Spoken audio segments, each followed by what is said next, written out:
ng 40,000 kilometers, yung transmission oil, yung brake fluid, yung ating coolant, dapat yan, nire-replace natin yan para masigurado natin na magiging maganda yung ating brakes at yung ating cooling system. So isa yan sa mga may maintenance mo, no? Kung yan naman ay di gasolina, so dapat yung spark plug dino-double check na yan mabuti.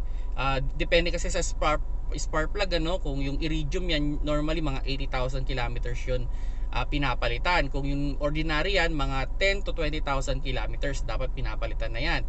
Kung sa mga diesel naman, yung iba nagpapa-cleaning na ng kanilang EGR, no? So yun, depende na lang sa inyo kung ano yung standard ninyo, no? Pero yun yung mga chine-check, no? Aside dun sa mga rotor disc, yung mga brake pad, 'di ba? Yung mga ano natin, yung mga suspension, yung mga bushing diyan.